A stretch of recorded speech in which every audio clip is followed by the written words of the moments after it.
Assalamu alaikum dear students. I hope all of you will be fine. Today we are going to start lecture number 11 of complex analysis. In this lecture we are going to start with complex polynomial function.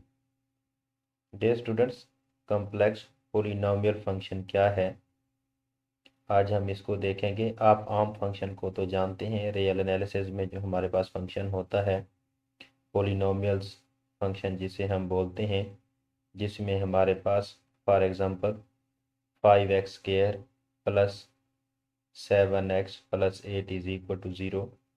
तो उसमें जो आपके पास variables होते हैं वो भी real number होते हैं, और जो वेरिएबल्स के कोफिशिएंट्स होते हैं वो भी आपके पास रियल नंबर ही होते हैं। लेकिन what in complex polynomial function, होता ये भी पोलिनोमियल फंक्शंस है but in complex sense. What in complex sense, complex sense में आपके पास जो वेरिएबल इन्वॉल्व हो रहा होगा वो भी कॉम्प्लेक्स होगा, और जो कोफिशिएंट्स इस्तेमाल होंगे वो भी आपके पास कॉम्प्लेक्स ही होंगे। So the function of the form p of z polynomial in complex number z is equal to an z power n plus an minus 1 z power n minus 1 plus an minus 2 z power n minus 2 up to so on a1 z power 1 plus ए नाट। तो ये तो basic उसी तरह से लग रहा है जैसे हम लिखते थे A N X N plus A N minus one X की N minus one plus A N minus two X की N minus two and so on.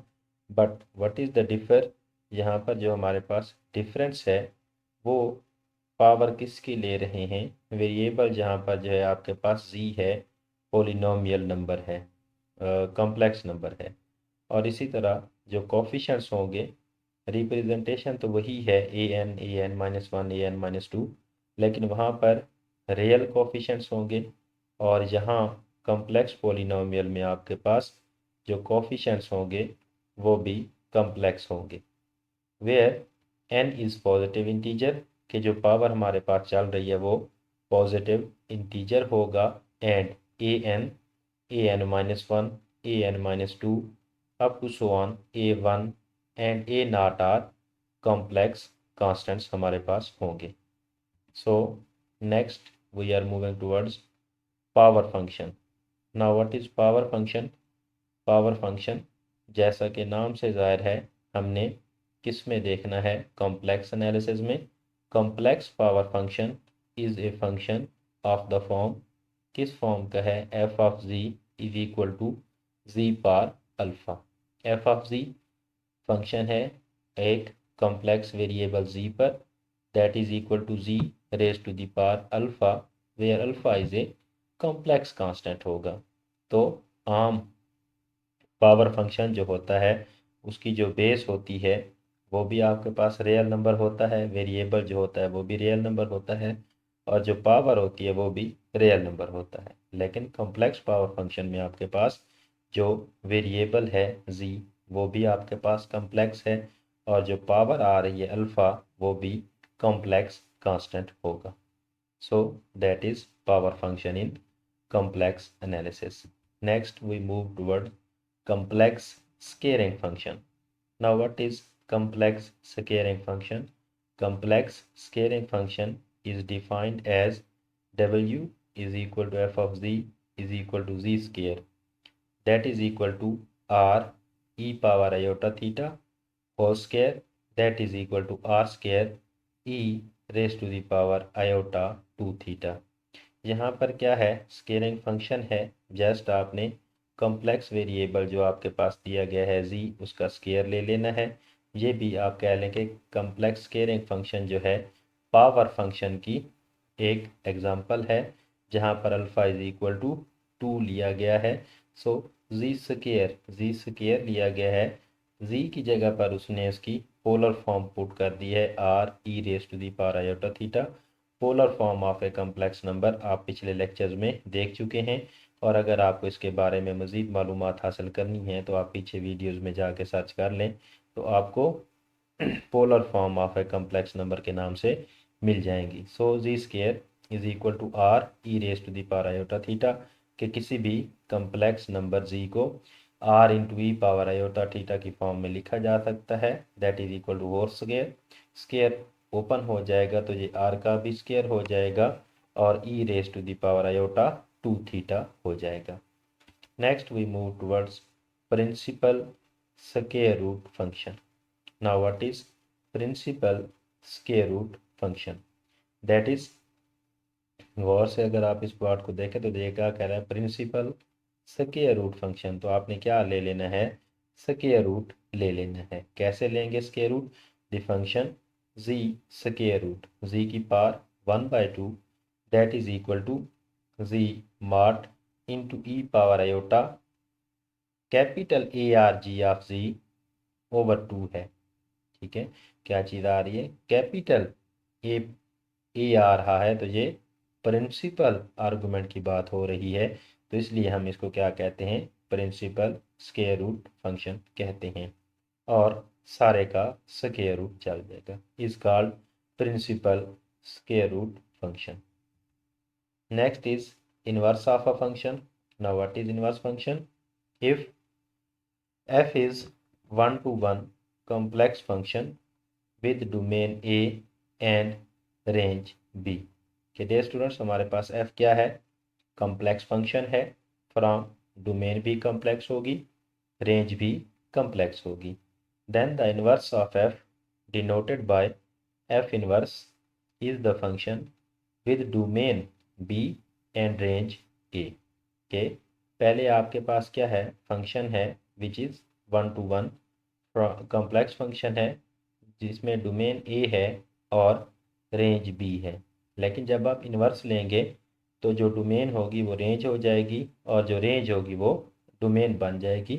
So F इन को इन्वर्स को एफ इन्वर्स से ज़ाहिर किया जाता है, is the function with domain B and range capital A given as f inverse of z is equal to w if and only if f of w is equal to z हो।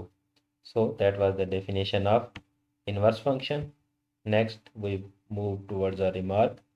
In remark he is saying that a real function must be 1-to-1 in order to have an inverse function। के हमारे पास जो real function है उसके लिए ज़रूरी है कि फंक्शन क्या होना चाहिए, 1-to-1 होना चाहिए। अगर 1-to-1 फंक्शन होगा तो तब ही उसका क्या एग्जिस्ट कर सकेगा, इनवर्स एग्जिस्ट करेगा, अदरवाइज उसका इनवर्स एग्जिस्ट नहीं करेगा। ठीक है, एंड यहाँ पर अगर आप बात करें कॉम्प्लेक्स में तो यहाँ थोड़ा सा डिफर है। जैसे अगर आप देखें w is equal to z power n, power function की बात हो रही है, where n is greater than or equal to 2 आ जाए, इज नॉट 1-to-1, कि ये हमारे पास 1-to-1 नहीं रहता है। क्यों?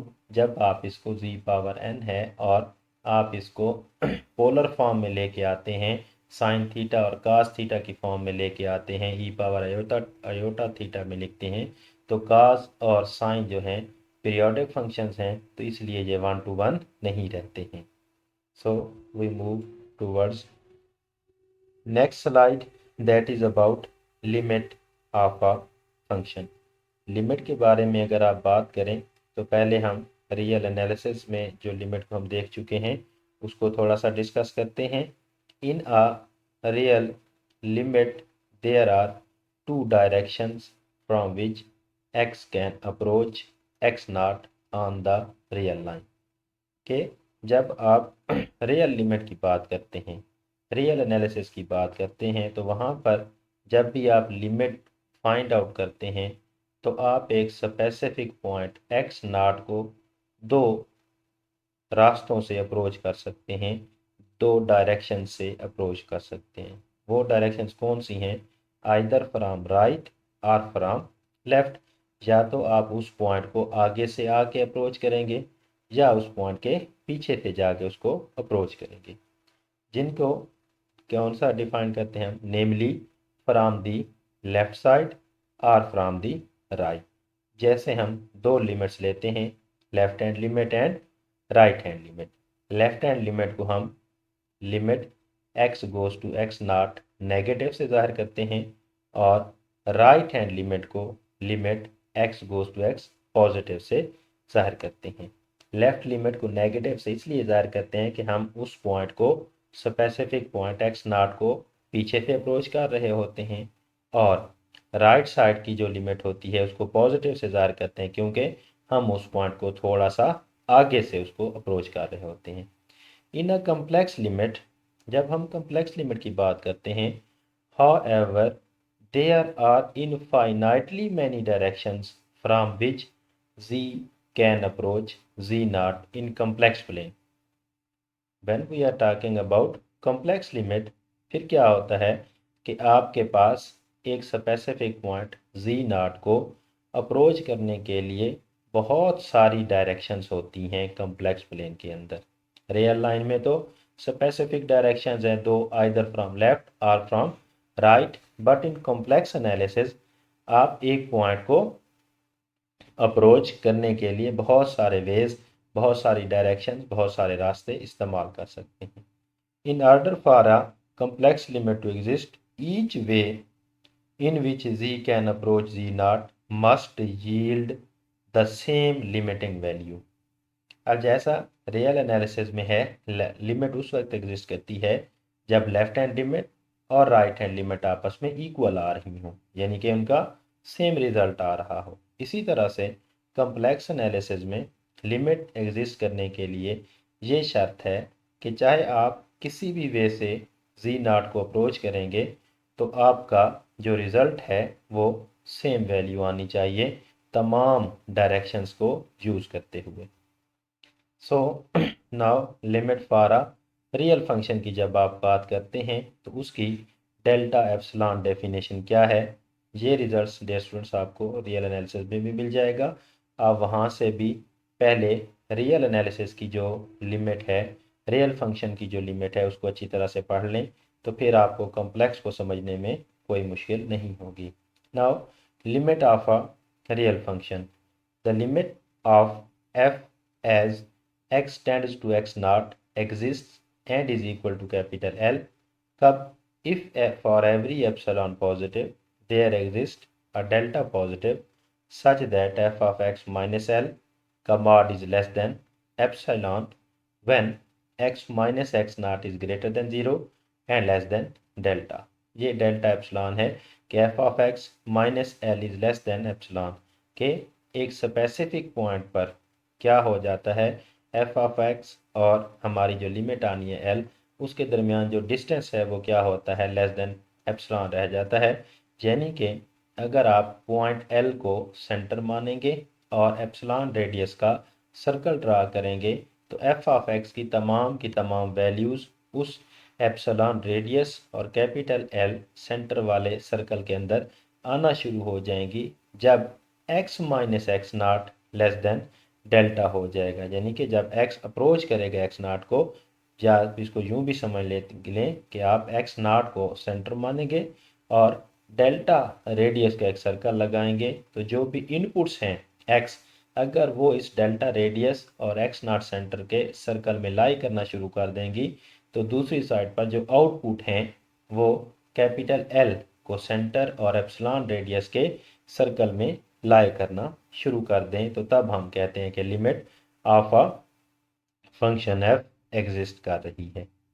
Next there is remark, the real number delta is not unique and in general depends upon.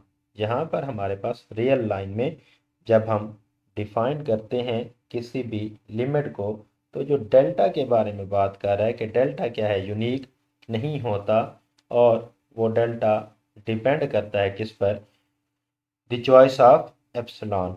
Epsilon आपने लेना तो कौन सा होता है, पॉजिटिव है, स्मॉल नंबर लेते हैं, लेकिन how much small, it depends. ठीक है, कि चॉइस ऑफ एप्सिलॉन जो होगी वो किस पर असर करेगी, डेल्टा पर। इसी तरह से जो हमारे पास फंक्शन है उसका बिहेवियर भी डेल्टा पर असरअंदाज होगा, और जो हमारा स्पेसिफिक पॉइंट है एक्स नॉट जिस पर हम लिमिट फाइंड आउट करना जा रहे हैं, वो भी डेल्टा के लिए क्या है, बहुत इंपॉर्टेंट होता है, अपना असर रखता है। ग्रीक लेटर्स जो हैं delta and epsilon represents small positive number को रिप्रेजेंट करते हैं। Next we are moving toward limit of a complex function. Dear students, ये हम नेक्स्ट लेक्चर में देखेंगे। आज का लेक्चर इतना ही है। होप सो आपको बात समझ आई होगी। वीडियो को लाइक और सब्सक्राइब जरूर कर दें। Thank you so much.